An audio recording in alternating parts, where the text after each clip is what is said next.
मेरा देवर मेरे पति से बहुत बुढ़ा लगता था, जिसकी उम्र 50 साल थी। एक रोज़ मैंने अपने सास से कहा कि देवर बुढ़ा हो गया है, इसकी शादी क्यों नहीं की। सास ने सिर पकड़ लिया और कहने लगी, वह ख्वाजा सिरा है। यह सुनकर मेरे रोंगटे खड़े हो गए। कुछ महीने बाद पति ने गुस्से में मुझे तलाक दे दिया। वह मुझसे दोबारा शादी करना चाहता था, लेकिन उसके लिए मेरी दूसरी शादी ज़रूरी थी, जिसे सास ख्वाजा सिरा कहती थी। उसने मेरे साथ जब मेरी शादी हुई तो ससुराल में एक देवर और सास के अलावा कोई नहीं था। मेरे ससुर बहुत पहले ही मर चुके थे और मेरी सास मेरा बहुत ख्याल रखती थी। मेरा पति तो मुझसे बहुत मोहब्बत करता था। मैंने शादी के फौरन बाद ही घर के सारे काम देखने शुरू कर दिए थे। मेरा पति काम के सिलसिले में अक्सर दूसरे शहर चला जाता था। उनके जाने के बाद घर में देवर और सास को मिलाकर हम 3 लोग ही रह जाते थे। मेरे सास तो ज़्यादातर बातों में मसरूफ़ रहती थी, जिसकी जैसे मर्जी काम करती। उन्होंने कभी भी मुझ पर कोई रोक टोक नहीं की थी, बल्कि जब भी मैं थक जाती तो बचा हुआ काम मेरी सास करती थी। मैं अपनी सास को कहती कि माँ आप ना करो, मैं करूँगी। ऐसे अच्छा नहीं लगता, मैं आराम करूँ और आप काम करेंगी। तो मैं काम करने बैठ जाती हूँ, लेकिन वह कहती थी कि मैंने कर लिया है, तुम कोई और काम कर लो। कभी कभी मुझे अपनी सास से डर लगता था। उनकी शख्सियत ही कुछ ऐसी थी। वह ज़्यादातर खामोश रहती थी, जिसे उनकी शख्सियत में एक रौब महसूस होता था। मैं उनके सामने कम ही बोलती थी। मुझे उनके ज़्यादा बोलने से कोई मसला नहीं था। बस मैं घर में अकेली होती थी, इसलिए दिल करता कि उनके साथ बातचीत कर लिया करूं। मेरा यह डर भी वक्त के साथ साथ कम हो रहा था, लेकिन मैं नहीं जानती थी कि वक्त के साथ साथ डर खत्म होने की बजाय मुझ पर कौन सी कयामत टूटने वाली है। मेरा देवर भी मेरी सास की तरह नहीं बोलना पसंद करता था। मेरी सास तो मुझे मेरे पति से खूब बातें करती थी, लेकिन मेरा देवर तो उनके सामने भी बहुत कम बोलता था। उसके अलावा भी मुझे उनकी शख्सियत में भी अजीब सा महसूस होता था। मुझे भी अजीब लगता था, इसलिए मैं उनसे दूर ही रहना पसंद करती थी। मेरे पति की भी यही बात थी कि मैं अपने देवर से ज़्यादा बातें ना किया करूं। मुझे पहले पहले शक हुआ कि वह ऐसा क्यों कह रहे हैं, लेकिन पूछने की हिम्मत नहीं थी, क्योंकि अब बहुत गुस्से वाले थे। मैं भी उनकी बात मानती थी, जो कहते थे मैं वही करती थी, इसलिए मैं अपने देवर से दूर ही रहती थी। लेकिन उनके काम तो मुझे ही करने पड़ते थे। काम की हद तक ही मैं उनसे बात करती थी। इसी दौरान कभी मेरे देवर ने भी मुझसे बात करने की कोशिश नहीं की थी, जिसकी वजह से मुझे उनसे बात करते हुए हिचकिचाहट महसूस होती थी। वह भी अपने काम से काम रखने वाला बंदा था। मुझे उसकी हरकतें अजीब सी लगती थीं। तभी मैं अपनी पूरी कोशिश करती, कैसे जितना हो सके दूर रहो। एक बात ही मेरे दिमाग में अटकी हुई थी, और वह यह कि साथ में अभी तक मेरे देवर की शादी क्यों नहीं की। उसकी उम्र हो चुकी थी, मगर वह अभी तक कुंवारा ही था। देखने में तो वह मेरे पति से बहुत ज़्यादा बुढ़ा लगता था, जैसे उसकी उम्र 50 साल हो, या मुझे ही महसूस होता था यह वाकई में 50 साल का था। इस बात का मुझे कोई अंदाज़ा ही नहीं था, और ना ही मैंने कभी गौर किया था। बस एक बात थी कि मेरे देवर के बारे में ज़्यादा कुछ जान सके, और यही वजह यही थी कि मैं काम करने के बाद बोर होती रहती थी। घर में ज़्यादा लोग होते तो दिल लगा रहता, लेकिन यहाँ तो हम 3 ही लोग रहते हैं। घर के कामों से फ्री हुई तो अपनी सास के कमरे में आई, जहाँ पर वह बैठी अपने काम में मसरूफ़ थी। मैंने उनको देखते ही कहा था कि माँ आप अगर फ्री हैं तो बाहर आएं, सहन में बैठते हैं। मुस्कुराकर उन्होंने मेरे सर पर प्यार से हाथ फेरा और मेरे साथ बाहर आकर सहन में बैठ गई। इधर उधर की बातें करने के बाद मैं अपनी सास से पूछा, पापा का देहांत हुआ तब आपके बच्चे कितने छोटे थे। मैं उनसे यह सब एक मकसद की वजह से पूछ रही थी। उन्होंने मेरी बात पर ठंडी आह भरी थी। मैंने ठंडी आह भरने से ही समझ गई थी कि उनकी ज़िंदगी दुखों में ही गुजरी है। तो सास कहने लगी, जब मेरी शादी हुई तो मेरी माँ मरी हुई थी। मेरी मौसी ने ही मेरी शादी की। उन्होंने सारी रस्में सब कुछ बनाया। फिर जब शादी हुई और ससुराल गई तो ज़िंदगी के कठिन रास्ते शुरू हो गए थे। ससुराल जाकर मैं हर लम्हे रोती रहती थी। मेरी सास और नंद हर वक्त मुझे बुरा भला कहती रहती थी, मगर उन सब में अगर जो कुछ भी सुकून के पल गुजरते थे मैं उनके वह मेरे पति के साथ ही गुजारती थी। मैं जब भी थकी हुई कमरे में जाती तो वह मुझे बातों में लगाकर मेरे हाथ पकड़कर मुझे दिलासा देते थे और हर परेशानी से निजात दिलाते थे। उनके पास बैठकर मीठे बोल सुनकर मेरे सारे दिन की थकावट भूल जाती थी। घर पर हम बहू के साथ कुछ गलत करेंगे तो कहीं हमारी बेटी के साथ कुछ गलत ना हो जाए। उनकी खामोश होने पर सोचती हूँ, उनके बड़े गौर से देख रही थी, तकलीफ के साथ नजर आ रही थी, जो अब कम हो चुके थे। तो मैंने कहा, माँ, देवर के आने पर आपको साथ क्या हुआ था? मैंने उनके चुप होने पर यह पूछा, मगर सास मेरे सवाल पर खामोशी अख्तियार कर बैठी थी। मैंने एक दो बार फिर पूछा, मगर वह बोली ही नहीं। तो मैं भी डरते हुए दोबारा बात ना छेड़ी कि बुरा मानकर कहीं वह नाराज ना हो जाएं। इस बात पर अब मेरा दिमाग अटक कर रह गया था कि देवर के आने पर मेरी सास के साथ बुरा क्यों हुआ था, बल्कि देवर के आने के बाद तो उनके दो बेटे हो गए थे, उनकी तो घर में इज्जत बढ़ जानी चाहिए थी। तो फिर यह सब क्यों हुआ? आखिर क्यों हुआ था?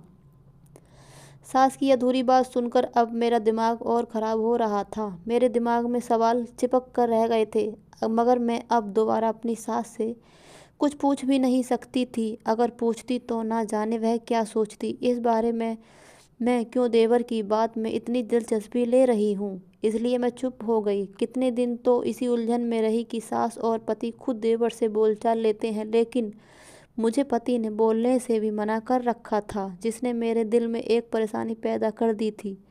उसके बावजूद कोशिश करके भी मैं कुछ पता ना कर पाई थी। मैंने अपनी परेशानी ख़त्म करने के लिए काम ख़त्म करने के बाद उसी दिन की तरह बातों बातों में यह रात बात भी पूछ लूँगी।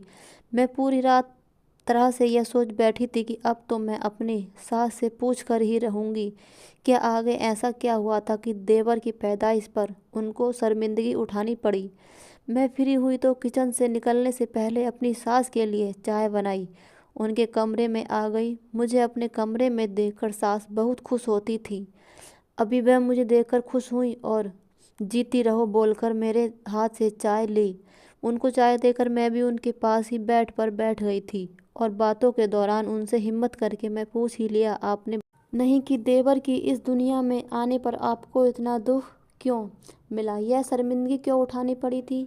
मेरी बात सुनकर सास का रंग उड़ चुका था, लेकिन मैं यह मौका हाथ से जाने नहीं देना चाहती थी। और देवर तो लगते भी 50 साल के हैं, आपने उनको बुढ़ा क्यों कर दिया है? उनकी जल्दी से शादी क्यों नहीं की?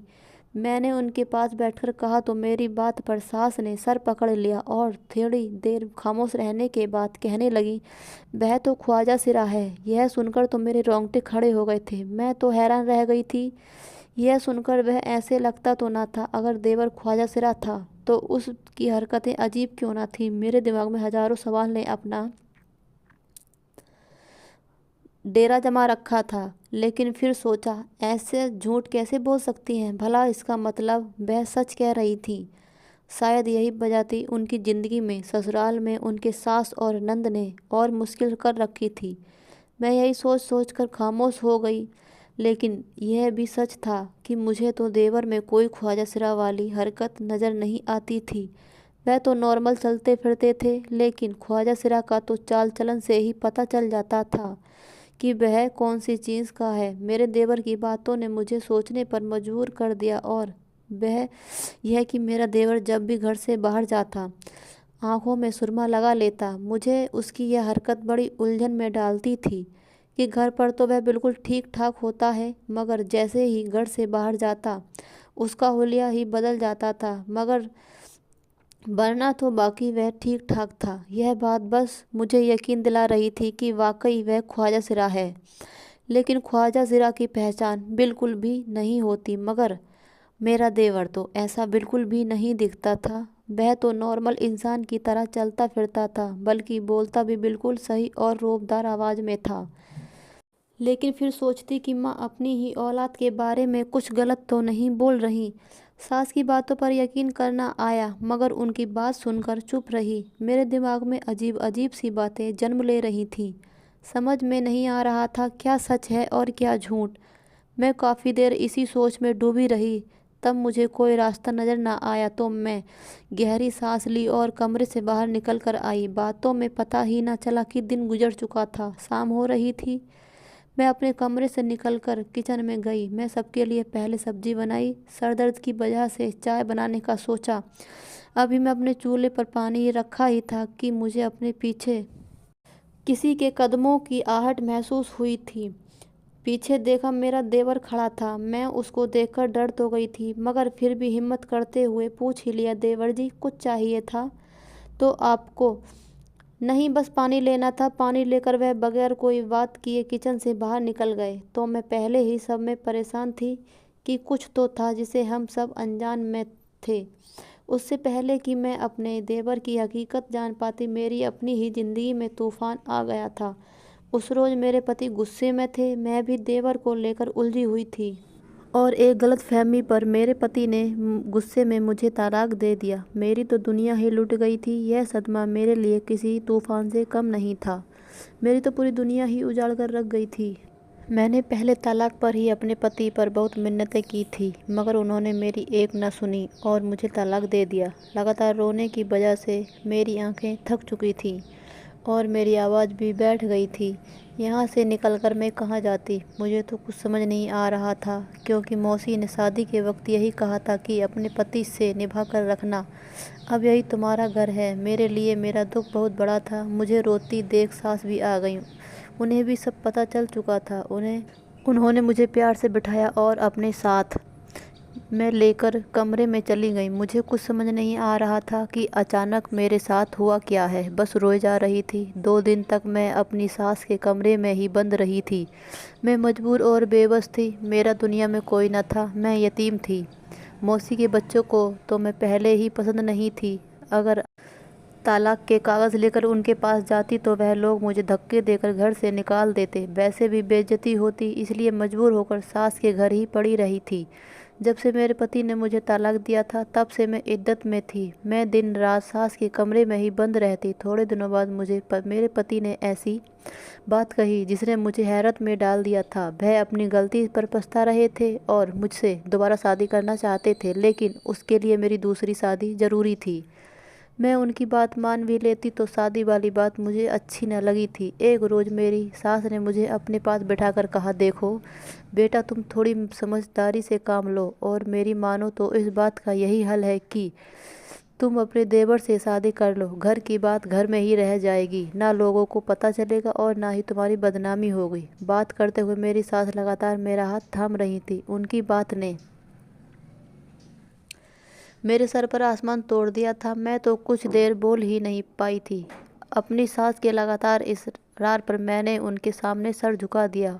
मेरे पास कोई और रास्ता भी नहीं था और क्या करती, इसलिए मैं मान गई। लेकिन मैं नहीं जानती थी कि मेरी ज़िंदगी में कौन सा तूफान आने वाला है। फिर कुछ दिन बाद जिंदगी सास ने मेरी उस बूढ़े देवर से मेरी शादी करवा दी। उससे शादी के बाद जो सच्चाई मेरे सामने आई, उसने मेरे पैरों से ज़मीन निकाल दी थी। मैं अपने होश आवास खो बैठी थी। मुझे समझ नहीं आ रहा था कौन सच बोल रहा है और कौन झूठा है। कुछ दिन तो इसी में गुजर गए और ऊपर से मुझ में अब इतनी हिम्मत नहीं थी कि मैं अपनी पति से कुछ पूछती, क्योंकि वह तो पहले ही खामोश और गुस्से में रहते थे जब मेरा उनसे भाभी का रिश्ता था, और अब तो मैं उनकी बीवी थी। जबकि उनके बावजूद मुझ में हिम्मत नहीं थी। शादी के कुछ दिनों बाद मैं खुद में हौसला पैदा किया।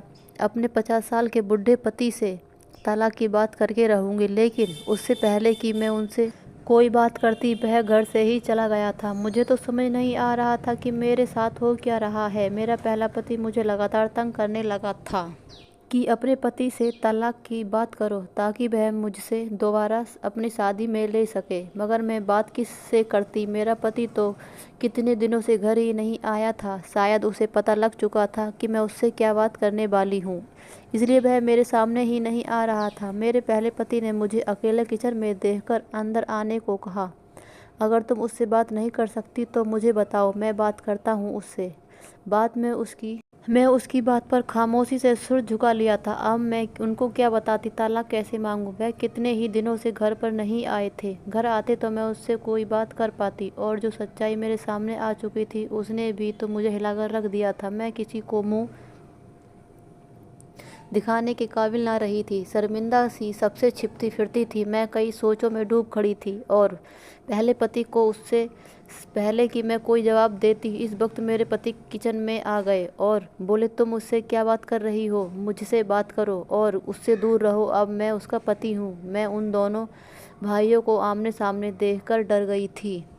मैं खौफजदा हो चुकी थी। तुमने पहले तो तलाक देकर ऊपर वाले की नाफरमानी की है, जानते हो ना तलाक से कहाँ पहुँचते हैं। लेकिन तुमने गुस्से में आकर खुदा की फरमानी की है, उसकी बनाई हुई रिश्तों को तोड़कर गुनाह किया है कि तुमने अपनी बीवी को तलाक के बाद मजबूर किया और उसकी शादी किसी नकारात्मक से करवा कर एक और गुनाह अपने ऊपर लिखवा लिया है। गलती तुम्हारी है, मेरी नहीं। अब मैं क्यों सजा दूं? और मेरा देवर, जो कि मेरा पति था, वह कह रहा था कि मैं अपनी बीवी को किसी भी हाल में तलाक नहीं दूंगा। अब मेरी बीवी है, और मेरे पहले पति को यह सब कुछ कह रहा था, और उसका असली चेहरा सबके सामने आ गया था, जिस पर मेरा सर शर्मिंदगी से झुक गया था, क्योंकि मैं भी गुनहगार थी। मुझे दूसरी शादी के लिए मानना नहीं चाहिए था। मेरे पास सास भी किचन के दरवाजे पर खड़ी थी। गुस्सा या कोई और नाराज़गी नहीं थी। मेरा पति हाथ पकड़कर मुझे अपने कमरे में ले गया, और वहाँ जाकर उन्होंने अपनी सारी सच्चाई मुझे बता दी, और मुझे वक्त भी दिया था कि मैं सोच समझ कर ही अपने लिए फ़ैसला लूँ।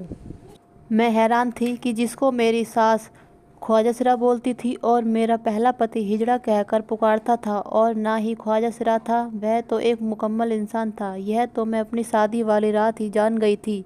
तो उन्होंने मुझे बीवी होने का हक दिया था। मैं तो हैरान रह गई थी। अगर वह ठीक थे तो मेरी सास ने मुझे अपनी कहती थी, कोई माँ अपने ही बेटे को गलत कैसे बोल सकती थी? मैं उनकी सच्चाई जानकर दंग रह गई थी। वह जो खामोशी तबीयत के मालिक थे, वह कोई आम इंसान थोड़ी थे। वह तो इतने बड़े ओहदे पर ऐसे कैसे हो सकता था? एक बार फिर से मैं उनकी शख्सियत की खोज में मसरूफ़ हो चुकी थी।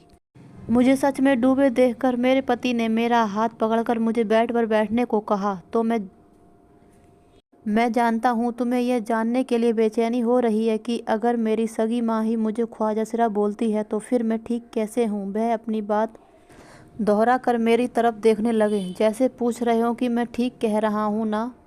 हिलाया तो इस वक्त मेरी सास चलती हुई अंदर कमरे में दाखिल हुई। मैं उनको देखकर उठकर खड़ी हुई थी।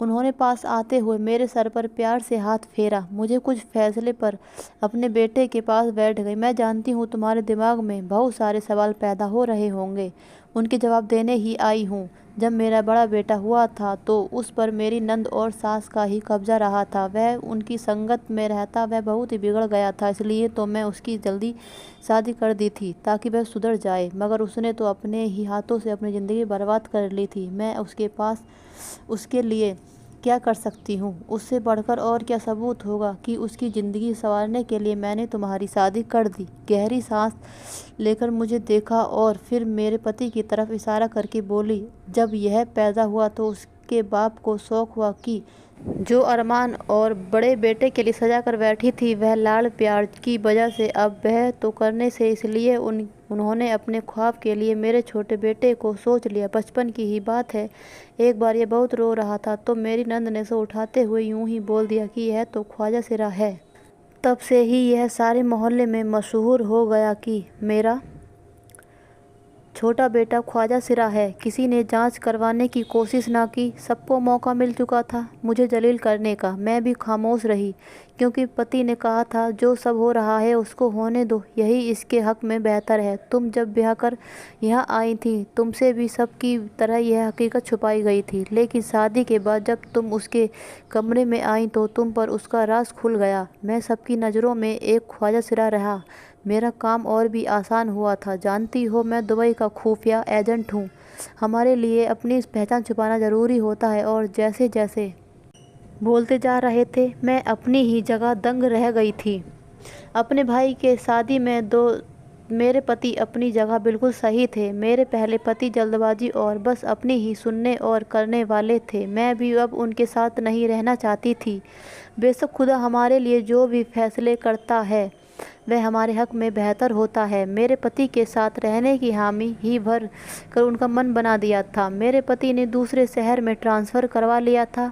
वह मुझे और सास को अपने साथ लेकर पीछे मेरा पहला पति अकेला रह गया था। खुदा को इस भारी दुनिया में अकेले करने वाला भी वह खुदा ही था, इसलिए गुस्से को हमेशा हराम कहा गया है। मेरी शादी तो देवर से हुई थी जो इज्जत वाला निकला था। अगर मेरी शादी किसी गैर और नकारा इंसान से हो जाती और वह अपनी जिद पर ही है कि वह मुझे नहीं छोड़ेगा, मेरी तो ज़िंदगी बर्बाद हो जाती। जबकि मेरा पहला पति को उससे कोई फ़र्क नहीं पड़ता। खुद सब बहन बेटियों को इस लानत से महफूज रखे। आज मेरे 2 बच्चे हैं और हम अपनी ज़िंदगी में बहुत खुश हैं। मैंने कभी भी पलटकर अपनी पिछली ज़िंदगी की तरफ ना देखा और ना ही कोई जिक्र किया था। आज मैं अपने पति के साथ खुशहाल ज़िंदगी गुजार रही हूँ। धन्यवाद। दोस्तों, उम्मीद करती हूँ आपको यह कहानी पसंद आई होगी। कहानी पसंद आई है तो वीडियो को लाइक करें और चैनल को सब्सक्राइब करें। धन्यवाद।